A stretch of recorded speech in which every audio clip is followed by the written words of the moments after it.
جوڑ پیدا کرنے کے لیے یہ ضروری ہے کہ ہم اپنی زبان کو سنبھالیں. سنبھالنے کیا مطلب ہے؟ جو بات دل میں آئی ہے ہر بات ہم اپنی زبان پہ نہ لائیں. پہلے سوچیں کہ اس کو زبان پہ لانے سے جوڑ پیدا ہوگا یا توڑ پیدا ہوگا. اگر توڑ پیدا ہوتا ہے تو اس بات کو ہرگز زبان پہ نہ لائیں، اپنے سینے میں اس کو دبا کر قبر میں اپنے ساتھ لے جائیں. کبھی زبان پر ایسی بات نہیں لانی چاہیے جو توڑ کا ذریعہ بنے.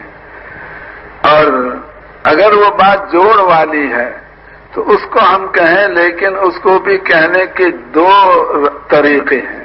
ایک طریقہ توڑ والا، ایک طریقہ جوڑ والا.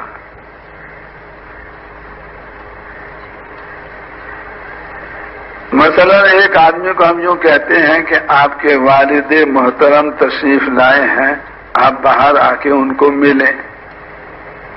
تو یہ ٹوٹا ہوا آدمی بھی اس عنوان سے ہمارے ساتھ جڑ جائے گا. اور یہ بھی ہم کہہ سکتے ہیں کہ آپ کی والدہ کے خاوند آئے ہیں، آپ کی اماں جان کے خاوند آئے ہیں، یہ بھی ہم کہہ سکتے ہیں، کیونکہ باپ جو ہوتا ہے وہ ماں کا خاوند ہوتا ہے. لیکن اگر اس طرح سے اس کی ہم تعبیر کریں گے تو ٹوٹا جوڑا ہوا بھی ہم سے کٹ جائے گا کہ تم نے میری بھری مجلس میں میری ماں کا نام کیوں لیا اور کیوں کہا کہ ان کا خاوند. حالانکہ یہ حقیقت ہے، جھوٹ نہیں ہے، صحیح ہے، لیکن یہ عنوان ایسا ہے کہ جس سے جوڑا ہوا بھی کٹ جاتا ہے. تو آج ہم لوگ یعنی صحیح بات کو کہتے ہیں مگر ایسے انداز سے کہتے ہیں جس سے توڑ پیدا ہو جاتا ہے. اور حضرت ابوبکر رضی اللہ عنہ کی ایک بڑی صفت یہ تھی کہ وہ توڑ والی بات کا جواب بھی جوڑ والے عنوان سے دیا کرتے تھے. یہ حضرت ابوبکر کے بعد بہت زیادہ ہمیں سیکھنے کی ضرورت ہے، کیونکہ ہمیں پتہ نہیں لگتا کہ ہم توڑتے لوگوں کو زیادہ ہیں یا جوڑتے زیادہ ہیں. یہ جتنے ہم ذمہ دار ہیں مختلف مرکزوں میں اور شورا والے، اب ہمیں اس دنیا میں تو کوئی ہم سے حساب کتاب لے نہیں سکتا کہ تم نے توڑا زیادہ کو یا جوڑا زیادہ کو. مثلا اب رائے گڑھ میں ہم لوگ رہتے ہیں، اب ہماری بے حکمتی اور ہماری بد اخلاقی کی وجہ سے ایک آدمی یہ سوچ کے کہ بھئی اب یہ تو احسان نے میرے ساتھ بہت برا رویہ اختیار کیا ہے، میں تبلیغ بھی چھوڑتا ہوں، راوین بھی نہیں آؤں گا، کبھی اس کام میں نہیں چلوں گا. تو اگر احسان کی بد اخلاقی کی وجہ سے وہ چھوڑ کے جا رہا ہے، وہ بتا کے نہیں جاتا کہ میں تمہاری وجہ سے اس کام کو اور اس کام کے مرکز کو چھوڑ رہا ہوں. اور جو ہماری بد اخلاقی کے باوجود ہم سے جڑے ہوئے ہیں وہ ہم کو نظر آ رہے ہیں، ماشاءاللہ لاکھ سوا لاکھ کا مجمع بیٹھا ہوا ہے، اور جو ہماری بد اخلاقی کی وجہ سے چھوڑ کے چلے گئے وہ ان کا ہمیں پتہ نہیں. لیکن کل قیامت کے دن ہر پرانے کو حساب دینا پڑے گا کہ آپ نے جوڑا زیادہ کو یا توڑا زیادہ کو، لگایا زیادہ کو یا بھگایا زیادہ کو. اس دنیا میں تو انسان بولنے کا زور لگا کر اگلے کو مطمئن کر سکتا ہے کہ میرا قصور نہیں، جانے والے کا قصور ہے. لیکن کل قیامت کے دن کوئی آدمی کی بات اللہ کے سامنے چل نہیں سکے گی. اس لیے اس حساب کے پیش ہونے سے ہم سب کو اپنا دامن بچانا چاہیے کہ اللہ ہمیں ان میں سے بنائے جو لگانے والے ہوں اور ان میں سے نہ بنائے جو بھگانے والے ہوں.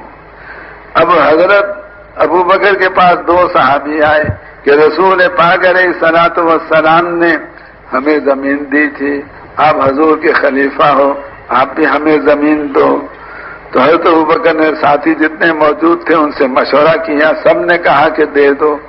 تو چنانچہ پرچہ بنا کے لکھ دیا فلاں زمین ہم نے فلاں دو مسلمان صحابی کو دے دی، اور فرمایا کہ حضرت عمر ہماری اس مجلس میں نہیں ہے، لہذا چلے جاؤ لے کر پرچہ اور ان سے کہو وہ بھی گواہی اس پہ اپنی ڈال دے.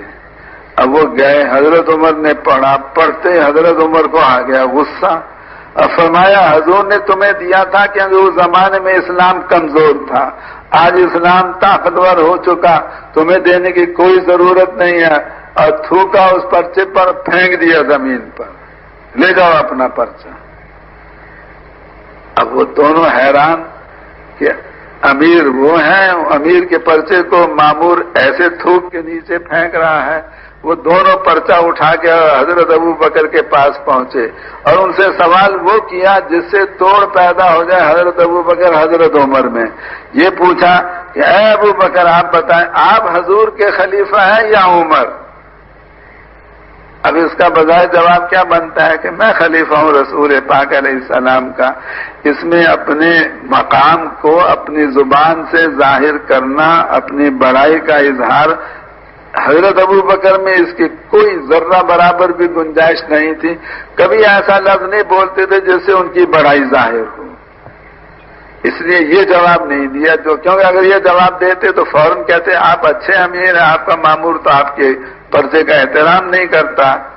یوں فرمایا ارے بھائی اگر عمر امیر بننا چاہتے تو وہ بن سکتے تھے، کیونکہ پہلے میں نے انصار کو ابو عبیدہ کے پاس بھیجا تھا، انہوں نے انکار کیا، میرے پاس آئے تو میں نے حضرت عمر کے پاس بھیج دیا تھا۔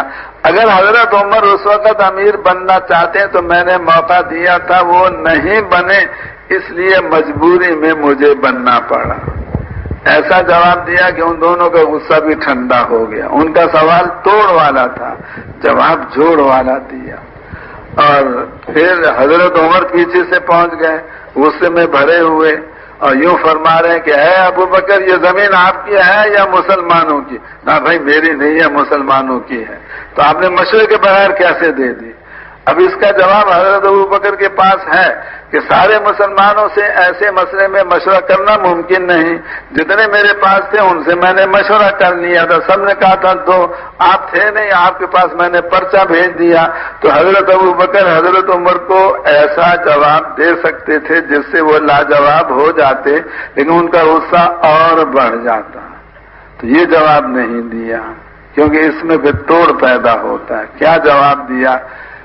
اے عمر میں نے اسی لیے آپ سے کہا تھا کہ آپ خلیفہ بن جاؤ، میں کمزور ہوں، لوگوں سے دب جاتا ہوں، آپ طاقتور ہو، آپ لوگوں سے نہیں دبتے۔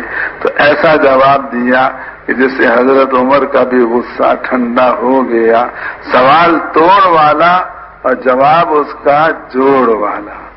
آج امت کے بے شمار ٹکڑے ہو چکے ہیں اور جو امت کو تقسیم کرتا ہے، کچھ کو اپنا سمجھتا ہے، کچھ کو غیر سمجھتا ہے، وہ رسول پاک علیہ السلام اور صحابہ کی محنت پر پانی پھیرتا ہے اور امت پنے کو وہ ذبح کرتا ہے۔